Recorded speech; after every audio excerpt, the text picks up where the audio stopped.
Hello दोस्तों, अनुग्रह IAS academy में आप लोगों का स्वागत है। आज जो हमारा क्लास रहेगा वो मध्य प्रदेश की कला एवं संस्कृति के बारे में रहेगा, जिसे मैंने कुछ मैप के आधार से बताने की कोशिश किया है, समझाने की कोशिश किया है। ध्यान रखें, मेरा उद्देश्य है कि आपको बेहतरीन तरीके से चीज़ें बहुत जल्दी याद हो जाएं और अच्छे से याद हो जाएं।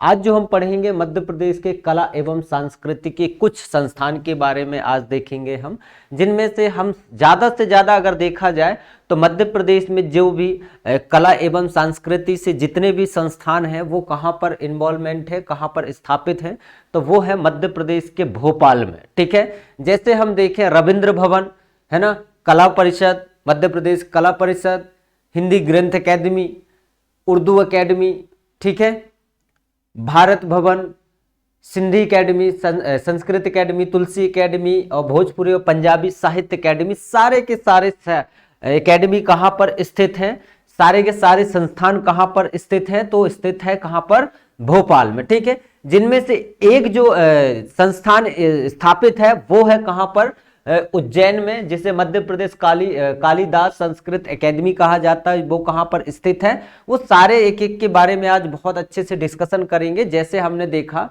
मध्य प्रदेश में सबसे पहले स्थान पर जो हम बता रहे हैं आपको वो है रविंद्र भवन, जिसकी स्थापना कब हुई थी, तो जिसकी स्थापना 1884 में की गई थी। ध्यान रखना, ठीक है, जिसकी स्थापना कब हुई, 1884 में हुई। और जो ये संस्थान है वो शैक्षणिक, कलात्मक और भी कई चीजों के लिए प्रसिद्ध हैं। ठीक है, जिनमें से पहला स्थान मैंने बताया आपको, प्रसिद्ध संस्थान है वो है रविंद्र भवन, जिसकी स्थापना 1884 में हुई थी। और ये संस्कृत जो भवन है, अगर रविंद्र भवन है तो ये बहुत सारी चीज़ों के लिए फेमस है। ठीक है, जैसे हम बोल रहे कलात्मक के लिए फेमस है ना, जैसे हम बोल रहे नृत्य के लिए फेमस है, नाट्य के लिए फेमस है। ठीक है, इसके उद्देश्य है कि ये चीज़ें यहाँ पर हो सकते हैं। ठीक है, जैसे हम देखें मध्य प्रदेश कला परिषद के बारे में, तो मध्य प्रदेश की कला परिषद की स्थापना कब हुई थी, तो वो हुई थी 1952 में। और इसकी स्थापना कहां पर हुई थी, तो भोपाल में। ठीक है, ये विशेष रूप से याद रखना। और नृत्य और नाट्य के लिए ये बहुत ही ज्यादा प्रसिद्ध है। यहीं पर मध्य प्रदेश के जितने भी नृत्य और नाट्य आयोजित किए जाते हैं वो यहीं पर आयोजित किए जाते हैं। ध्यान रखना, ठीक है। इसके बाद में हम देखें मध्य प्रदेश साहित्य परिषद भोपाल में स्थित है। मध्य प्रदेश साहित्य परिषद जो है वो कहां पर स्थित है, तो वो भोपाल में स्थित है। जिसकी स्थापना कब हुई थी, तो 1954 में। यहां पर मैंने नहीं लिख पाया था, तो मध्य प्रदेश साहित्य परिषद लिख लेना, मध्य प्रदेश साहित्य परिषद। ठीक है, इसकी स्थापना 1954 में की गई थी। ठीक है, लिख लोगे आप, है ना। इसके बाद में हम आगे बढ़ते हैं और देखते हैं कि मध्य प्रदेश में जितने भी गवर्नमेंट बुक हैं, जितने भी प्रकाशित होते हैं, वो कहाँ से होते हैं, हिंदी ग्रंथ अकेदमी के द्वारा की जाती है। कभी कभी क्वेश्चन ऐसा भी आते हैं, हिंदी ग्रंथ अकेदमी मध्य प्रदेश में कहाँ पर स्थित है, तो ये मध्य प्रदेश के भोपाल में स्थित है। और इसकी स्थापना कब की गई थी, तो याद रखना इसकी स्थापना 1969 में की गई थी। ठीक है, और ये जो मैंने अभी इसकी विशेषता बताया, कुछ अन्य विशेषताएं, जितने भी मध्य प्रदेश के संदर्भ में जितने भी बुक आयोजित किए जाते हैं वो सारे के सारे यहीं पर मध्य प्रदेश हिंदी ग्रंथ अकेदमी से ही आयोजित किए जाते हैं। विशेष रूप से आप ध्यान रखना, ठीक है। इनमें से एक जो है मैंने बताया मध्य प्रदेश में उर्दू अकेडमी। ठीक है, मध्य प्रदेश में उर्दू अकेडमी कहाँ पर स्थित है, तो मध्य प्रदेश के भोपाल में स्थित है। और इसकी स्थापना कब हुई थी, तो 1976 में इसकी स्थापना की गई थी। और कहा जाता है कि ये जो है उर्दू साहित्य के लिए बड़ा ही प्रसिद्ध है। शैक्षणिक मतलब उर्दू साहित्य से जितने भी हम शिक्षा प्राप्त करना रहता है वो सारे के सारे यही एकेडमी से होते हैं। चलो आगे बढ़े। इसके बाद में हम देखें एक एकेडमी है जिसका नाम है उस्ताद अलाउद्दीन खां संगीत एकेडमी। ठीक है, उस्ताद अलाउद्दीन खां संगीत एकेडमी कहां पर स्थित है, तो भोपाल में स्थित है। और इसकी स्थापना कब हुई थी, तो 1969 में इसकी स्थापना की गई थी। ठीक है, ये पॉइंट बड़े ही अच्छे से याद रखना।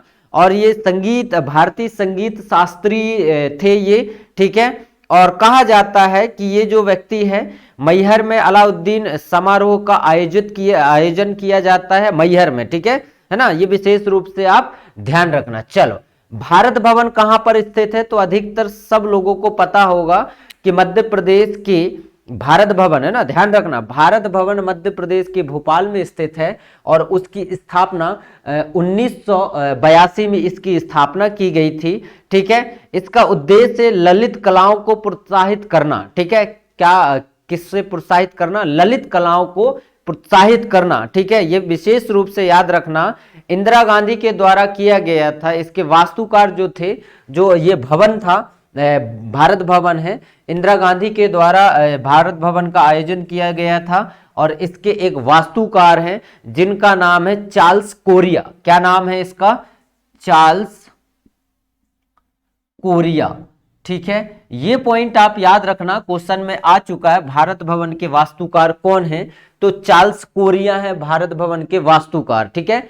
इसके अगर कहा जाता है भारत भवन के जो अंग हैं, तो भारत भवन के अंग कितने पाए जाते हैं, तो भारत भवन के अंग अगर देखा जाए तो 7 अंग हैं, ठीक है, 6 अंग हैं। एक अंग को कहा जाता है रूपांकर, क्या कहा जाता है, रूपांकर अंग कहा जाता है एक को, ठीक है, एक एक करके आप लिखते चलना। एक को कहा जाता है रूपांकर और दूसरे को कहा जाता है रंगमंडल, ठीक है, रंगमंडल, ठीक, ऐसे आप लिखते चलना। दूसरे को क्या कहा जाता है, रंगमंडल, और तीसरे को कहा जाता है वगर्भ, ठीक है, वगर्भ, ठीक है, वगर्भ तीसरा है ना। चौथा जो है हमारा वो क्या है, अनहद, अनहद, ठीक है, ये चौथा है। पांचवा आप लिख लेना, पांचवा भी लिख लो अनहद, ठीक, इधर लिख दूंगा अगर जगह का थोड़ा अभाव रहेगा तो, ठीक है। पांचवा अपना लिख लें, पांचवा लिखो छवि, ठीक है, अनहद लिख लिए हमने, अब लिखो छवि, ठीक है। इसके बाद में जो छठा है उसका कहा जाता आकार के नाम से। किस नाम से फेमस है ये छठवा, यहां लिख दे रहा हूं, आकार। अब ये बताओ, ये जो भवन है इतने सारे चीजों के लिए प्रसिद्ध है। अगर हम बोले जो ललित संग्रहालय है, उस ललित संग्रहालय को हम क्या कहते हैं, रूपांकर कहते हैं, ललित, ठीक है, ललित संग्रहालय को, ललित संग्रहालय को हम क्या कहते हैं, रूपांकर कहते हैं, ठीक है। रंगमंडल, जिसका संबंध किससे, रंगमंडल समझ रहे हो आप, रंगमंडल मतलब रंगमंच पर, ठीक है, इससे तात्पर्य क्या है, रंगमंच से है, ठीक है, रंगमंच से, ये विशेष रूप से याद रखना। वगर्भ का मतलब क्या होता है, वगर्भ मतलब जो कविताओं का केंद्र होता है ना, जो कविताओं का केंद्र, ठीक है, कविताओं को केंद्र जहां होता है उसे हम क्या बोलते हैं, वगर्भ कहते हैं, ठीक है। इसके बाद में अनहत, शास्त्रीय और लोक संगीत का केंद्र को कहा जाता है। देखो शास्त्रीय, एक तो शास्त्रीय हुआ, ठीक है, लोक कलाओं के केंद्र को हम क्या कहते हैं, अनहद कहते हैं, ठीक है। छवि समझ रहे हो आप, मतलब अगर मैं हूं तो मेरी छवि क्या है ना, वैसी इसकी छवि क्या है, सिनेमा से जुड़े गतिविधियों के लिए किया जाता है, तो सिनेमा हम छवि बोल सकते हैं, सिनेमा, ठीक है। क्वेश्चन आ चुका है, तो आप ये 6 इसके अंग तो जरूर याद रखना। आकार का मतलब समझ ही रहे हो, पेंटिंग या मूर्ति कला बोल सकते हैं, ठीक है, तो मूर्ति कला याद रखना आप, मूर्ति कला, ठीक, मूर्ति कला याद रखना ये विशेष रूप से। तो हमने भारत भवन के 6 अंग देखे, 6 अंग में पहला है रूपांकर, रंगमंडल, वगर्भ, अनहद, छवि और देन आकार, ठीक है। इनका सारे मैंने बता दिया किस किस से काम होते हैं, कैसे काम होते हैं, ये सारे चीजें मैंने आपको बता चुका है, ठीक है। चलो आगे बढ़े, ये लिख लिए भारत भवन के बारे में, भारत भवन के 6 अंग लिख चुके हैं आप। चलो रफ कर दे रहा हूं, आप नोट डाउन करते रहना, ठीक है। देखो अगर अभी तक आपने पढ़ाई चालू नहीं किया और ये आपने फर्स्ट ही वीडियो देखा है, तो प्लीज यार आपसे रिक्वेस्ट है ना, मेरा यही उद्देश्य है कि आपका बेहतर से बेहतर तैयारी हो जाए तो हमें क्या करना है, ज़्यादा से ज़्यादा हमें क्या करना है, पढ़ाई करना है, क्योंकि अभी समय ऐसा है कि हमारे पास में समय ऐसा है कि ज़्यादा से ज़्यादा हम पढ़ सकते हैं, है ना। फिर बाद में हमारे पास ऐसा कोई समय नहीं मिलेगा जिसमें हम ज़्यादा पढ़ सके, क्योंकि अभी मौका है तो मौके में चौका मारना हमारा काम है। अगर मौका नहीं रहेगा तो चौके मारने में मज़ा भी नहीं आएगा, है ना, ध्यान रखना, ठीक है। चलो एक इसके आगे अपन बढ़ते हैं और देखते हैं, अगर जितने लोग ऐसे हैं जो अभी भी तैयारी को बरकरार नहीं रखे हैं तो भाई प्लीज़, क्योंकि अब वैकेंसी आई है, इसके बाद में कब क्या पता आए ना आए वैकेंसी, है ना, ठीक है। तो चलो, भारत में मध्य प्रदेश में सिंधी एकेडमी कहां पर स्थित है, तो भोपाल में स्थित है। स्थापना कब हुई, 1983 में हुई, ठीक है, सिंधी एकेडमी। अब देखो इसमें सिंधी एकेडमी में सबसे ज्यादा तुम्हारे अंदर ये कंफ्यूज हो रहा है, ये है क्या यार, ये है ना। तो सिंधी एकेडमी को थोड़ा सा ये समझो आप, सिंधी एकेडमी ये बोल सकते हैं कि भैया यहाँ पर जितने भी ज्यादा प्रसिद्ध जो काम होते हैं, जैसे हम बोल दें इसमें क्या, सिंधी, हिंदी उर्दू पंजाबी, एक ही मंच पर सब लोगों को इन्वॉल्वमेंट करके आयोजित किया जाना, ठीक है। एक ही मंच पर सारे लोगों को, जैसे हम बोल दें उर्दू पंजाबी, है ना, इन सबकी कविताओं को जो प्रस्तुत किया जाता है उसी को हम क्या बोलते हैं, एकेडमी। ये वाले मध्य प्रदेश से सिंधी एकेडमी, ठीक है, ध्यान रखना। चलो आगे बढ़े, आ जाओ संस्कृत एकेडमी के बारे में थोड़ा सा समझ लो। संस्कृत एकेडमी की स्थापना, संस्कृत एकेडमी की स्थापना मध्य प्रदेश के भोपाल में 1985 में की गई थी, ठीक है। संस्कृत ये है, संस्कृत एकेडमी की स्थापना 1985 में की गई थी। और कहा जाता है इसके बारे में कि ये जो है पुरस्कार वितरण का आयोजित किया जाता है। यहाँ से पुरस्कार मतलब जितने भी समारोह होते हैं उन समारोह को या संस्कृत साहित्य के बढ़ावा के लिए यहाँ से पुरस्कृत किया जाता है। ये विशेष रूप से आप ध्यान जरूर रखना, ठीक है। चलो तुलसी एकेडमी को समझो। तुलसी एकेडमी जो है मध्य प्रदेश की भोपाल में स्थित है। इसकी स्थापना 1987 में की गई थी।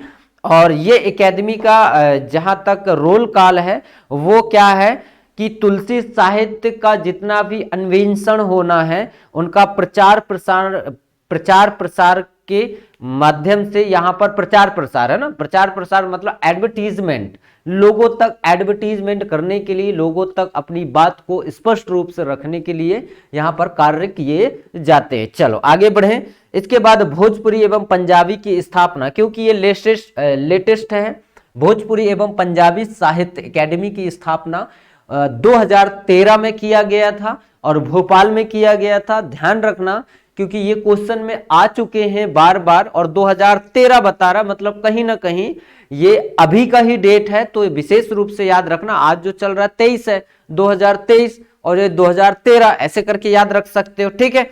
चलो आगे बढ़े। ये समझ में आ गया। जैसे उज्जैन में मध्य प्रदेश कालिदास संस्कृत एकेडमी स्थापित किया गया था। अगर हम इसकी बात करें तो ये जो एकेडमी है वो कहां पर स्थित, कालिदास मतलब क्या, गौरवपूर्ण कृतियों एवं विश्व की भाषाओं को अनुवाद एवं प्रकाशित करने का कार्य करती है, ठीक है, ध्यान रखना। चलो आगे बढ़ते हैं और समझते हैं।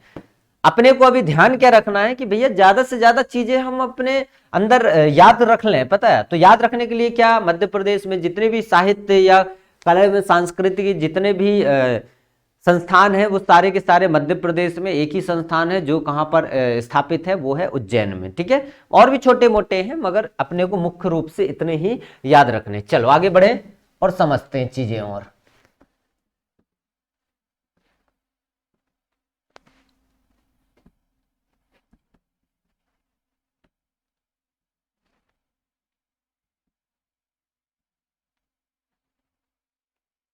देखो मध्य प्रदेश में सृजन पीठ कितने हैं, अगर हम पूछें मध्य प्रदेश में जो है सृजन पीठ, है ना, मध्य प्रदेश में सृजन पीठ कितने हैं, तो सृजन पीठ की बात आ जाए तो कितने हैं, 6 सृजन पीठ है। पहले का नाम है निराला सृजन पीठ, ध्यान से लिखते चलना आप, है ना। पहले का नाम है क्या है, निराला पीठ, ठीक है। क्या नाम लिखोगे आप, निराला पीठ, ठीक है। पहले का नाम है निराला पीठ जो बरकतुल्ला बीयू मतलब बरकतुल्ला विश्वविद्यालय भोपाल में स्थापित है ना। बरकतुल्ला मतलब मैं लिख दे रहा हूं बीयू, ठीक है, कहां पर स्थापित है? भोपाल में स्थापित है। ठीक, पहला सृजन पीठ निराला पीठ है। दूसरा अगर हम देखा जाए तो दूसरा है प्रेमचंद्र सृजन पीठ। दूसरा क्या नाम बताया मैंने आपको? प्रेमचंद्र, ठीक है, सृजन पीठ। प्रेमचंद्र सृजन पीठ कहां पर स्थित है? तो ये उज्जैन में विक्रम विश्वविद्यालय में, ठीक है, विक्रम विश्वविद्यालय, ठीक है, विश्वविद्यालय ये कहां पर स्थित है? तो उज्जैन में स्थित है। लिखते चलना आप, है ना, लिखते लिखते याद करना, क्योंकि लिख लिख के याद करना बहुत ही पुराने प्राचीन काल से ही फेमस है, और प्राचीन यही पद्धति हमें याद रखता है। ऐसा नहीं है कि लिख दिया फिर समझाएं, तो थोड़ा सा ये कॉन्सेप्ट थोड़ा सा गड़बड़ होता है। लिख लिख के अगर याद किया जाता है बहुत अच्छे से याद होता है, ठीक है। प्रेमचंद्र विक्रम विश्वविद्यालय प्रेमचंद्र पीठ कहां पर है? तो विक्रम विश्वविद्यालय उज्जैन में स्थित है। इसका मुक्ति बोध सृजन पीठ, एक याद रखना, मुक्ति बोध सृजन पीठ, ठीक है। मुक्ति बोध सृजन पीठ कहां पर स्थित है? तो मुक्ति बोध सृजन पीठ जो मध्य प्रदेश का पहला विश्वविद्यालय है, जिसका नाम आपको पता होगा, हरि सिंह गौर विश्वविद्यालय, कहां पर स्थित है? हरि सिंह गौर महाविद्यालय कहां पर स्थित है? तो सागर में स्थित है, याद रखना, ठीक है। मध्य प्रदेश की पहली क्या है ये? विश्वविद्यालय, ये भी पॉइंट आप याद रखना। चलो चौथा लिख लो आप, चौथे का नाम लिखना तुलसी सृजन, नहीं सुभद्रा कुमारी, बाय मिस्टेक, सुभद्रा कुमारी चौहान सृजन पीठ, ठीक है, सुभद्रा कुमारी चौहान सृजन पीठ, ठीक है। सुभद्रा कुमारी चौहान सृजन पीठ तो सबको पता होगा कहां पर स्थित है? तो जबलपुर में स्थित है, जबलपुर, याद रहेगा, ठीक है। कहां पर स्थित है? तो जबलपुर में स्थित है। इसके बाद में तुलसी सृजन पीठ है, चित्रकूट में, पता ही होगा आपको, तुलसी सृजन पीठ, तुलसी सृजन पीठ कहां पर स्थित है? तो ये स्थित कहां पर है? चित्रकूट में, याद रहेगा, ठीक। ये रहा अपना पांचवा, और लास्ट जो है हमारा क्या है? छठवा, जो जिसे हम बोलते हैं गांधी शोध पीठ, ठीक है, ठीक, गांधी शोध,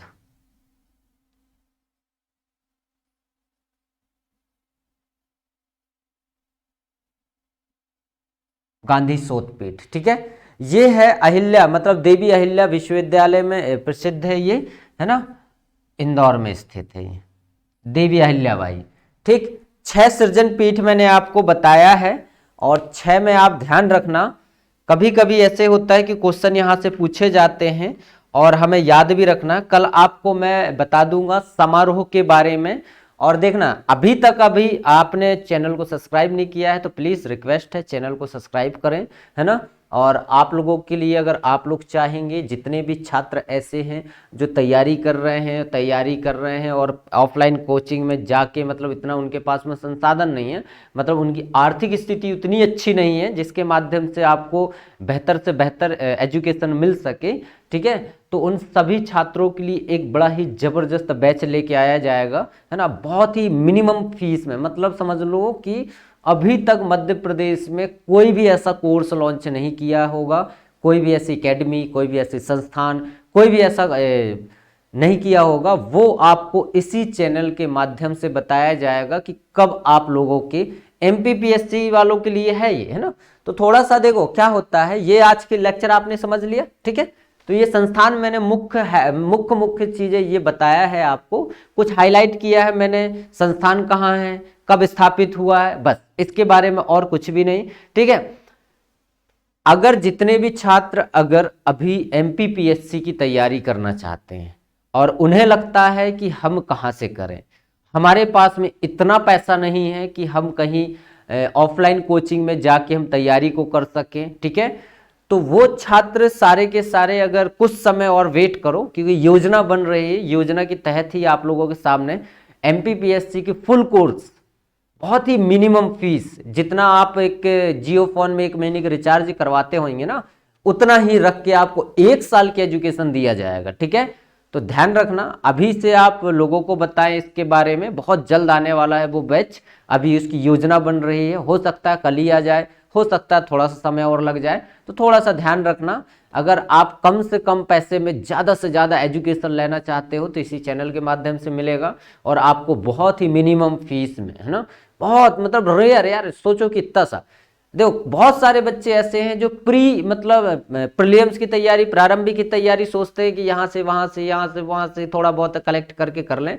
देखो यार ऐसा नहीं है, तैयारी हर एक व्यक्ति कर सकता है, मगर ना परफेक्टनेस के तरीके से कोई भी व्यक्ति नहीं कर पा रहा है। क्यों नहीं कर पा रहा है? क्योंकि इसे मटेरियल की कमी है। अब मटेरियल तो ऐसा है कि भैया आपको एक्सप्लेन पूरा कर दिया जा रहा है, मगर आप समझ नहीं पा रहे हैं चीज़ों को, तो कहीं ना कहीं आपके साथ में ये दुविधा है। उसी चीज़ को ध्यान में रखते हुए अभी जो मई में एग्जाम होने वाले हैं एमपीपीएससी प्रीलिम्स के प्रारंभिक परीक्षा के, तो उसे ध्यान में रखते हुए ये बैच लॉन्च किया जाएगा, और इसी बैच के माध्यम से मई के पहले आपके एमपीपीएससी प्री कंप्लीट करा दिया जाएगा। ठीक है ना। अगर इस चैनल को आपने सब्सक्राइब नहीं किया तो सब्सक्राइब करें और लोगों तक इसे शेयर करें। हर एक राज्य, जो पूरे भारत में हर एक व्यक्ति एजुकेशन को लेके रेगुलेशन लेके आ रहा है, तो क्यों ना हम मध्य प्रदेश के हैं, तो हम मध्य प्रदेश के वासी होने के नाते हमें हर एक व्यक्ति को ध्यान देना है। अगर जिनके पास पैसा ज़्यादा है वो तो जमाने में जाके पढ़ सकते हैं, अब जिनके पास पैसा नहीं है वो क्या करेगा? और एजुकेशन तो हर एक व्यक्ति का कर्तव्य है लेना, तो हर एक व्यक्ति का कर्तव्य है एजुकेशन लेना, तो पैसे में इतना ज्यादा माप तौल क्यों किया जा रहा है? तो उसी को ध्यान में रखते हुए आपका सहयोग हम करेंगे, हमारा सहयोग ये करें कि ज्यादा से ज्यादा लोगों को शेयर करें। ठीक है, चलो मिलते हैं कल एक और एमपी की जबरदस्त वीडियो के साथ, और इसके बाद में हम आगे की चर्चा बाद में करेंगे। ठीक है, चलो धन्यवाद।